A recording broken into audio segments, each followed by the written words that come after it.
I chair the Commission for a Sustainable Environment of Argentina. But don't think that I have any political power whatsoever.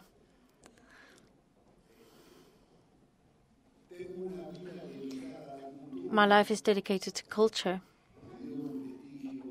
That's given me a certain prestige that helped me to at least wedge myself into politics, to be able to propose certain paradigmatic causes or cases even, and this is one of them.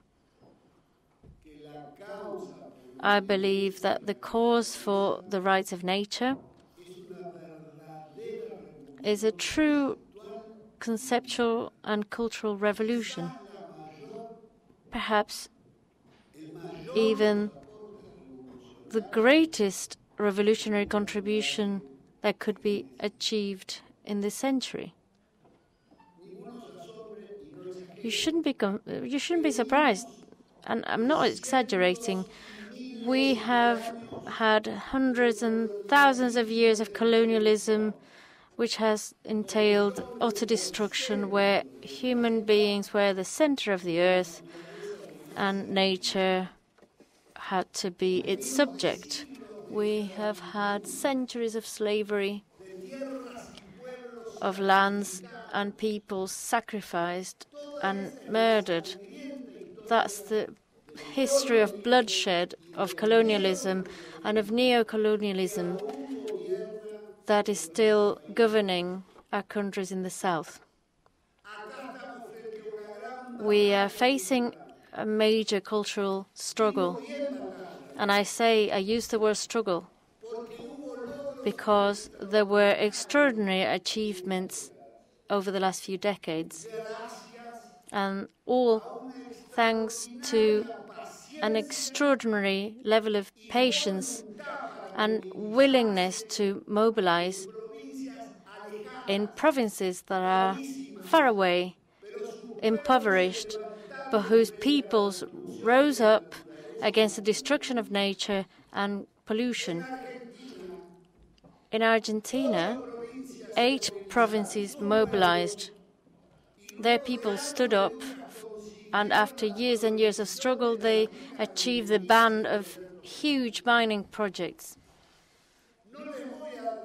I'm not going to tell you everything about all of the causes that we were successful at in other fields. Recently, we were able to halt the construction of the largest transgenic industry that Monsanto was building in Cordoba, and the largest in Latin America. I heard few interventions, but they were all wonderful, wonderfully rich and enlightening. This morning, Pablo Solón gave us a testimony that was extraordinarily clear about colonialism. Because we're living through a climate war, and the victims of this climate war are poor peoples from the south. I will not give you details, but you all know that the developed societies of the north generate 10 to 15 times more greenhouse gas emissions than the south.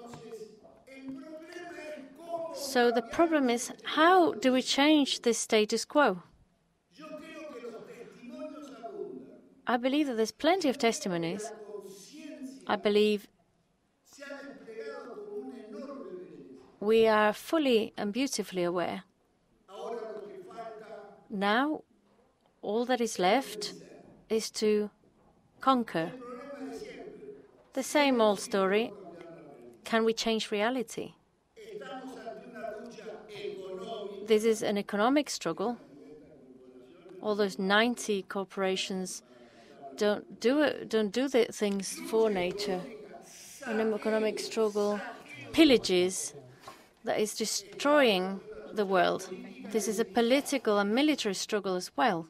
Gas, hydrocarbon industry is destroying the planet, bleeding it to death. This massive pantomime or farce that is the COP21, which is very expensive. I mean, farce, because politics is all about double speech, double standards.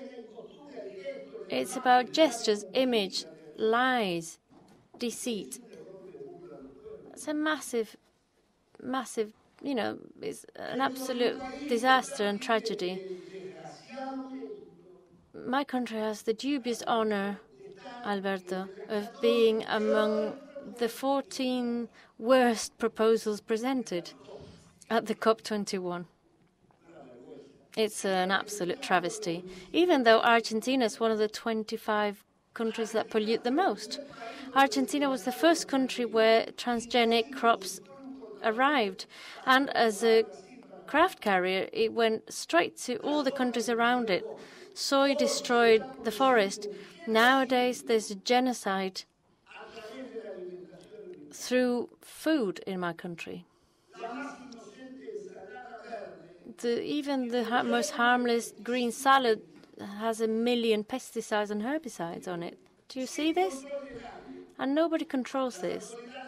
The authorities say if we controlled every single vegetable that entered the country, then we would have no supply for consumption, because 90% we would have to throw it away in the bin.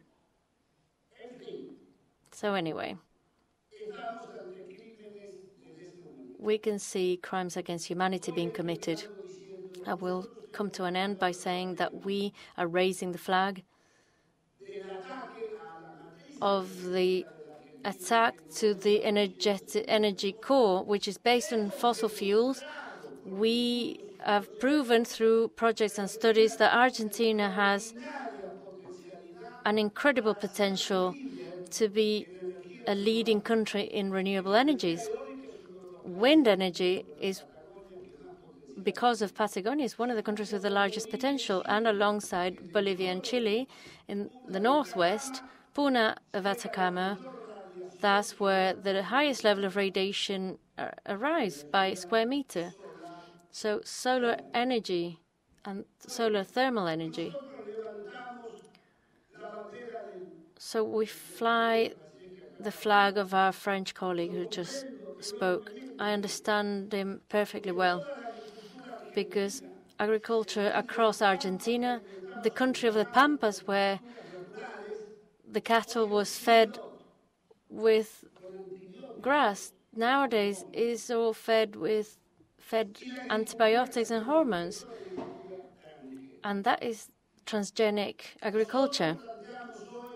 What we propose nowadays is direct fight against the agrotoxic model, against mining, chemical and toxic industry, against the fracking model that Argentina is another dubious model for. But overall, we believe that the rights of nature, this major cause, is the cause of the best or largest cause of them all. I've listened to all of the extraordinary arguments that you've proposed. This massive cause needs to win the battle. It needs to ensure that the United Nations accept to go to the ICC, that all environmental and climate crimes are deemed to be against humanity. And why crimes against humanity?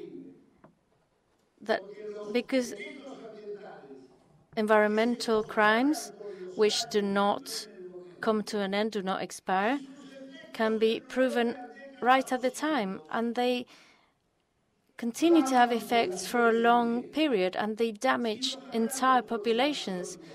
The peoples of the Amazon know this with the history with Chevron, and also because crimes against humanity always require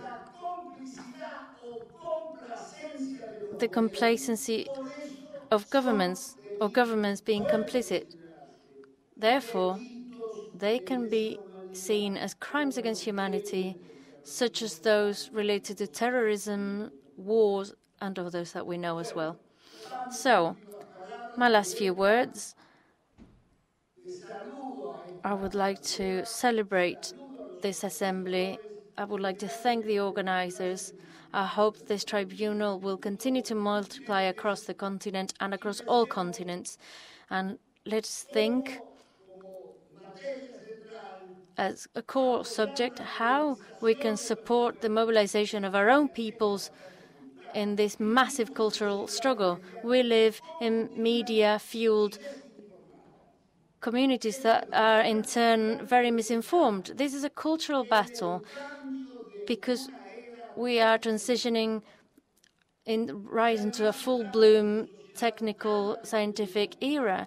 We have media-fueled societies, the cultural struggle, the change of civilization, the change of customs and traditions of the consumerist society and the profit-seeking community. This should not only be criticized, it should also be challenged from our time in school. Otherwise, we cannot win this struggle. From the very beginning, from childhood, we need to be able to make sure that we understand nature as an equal. Thank you.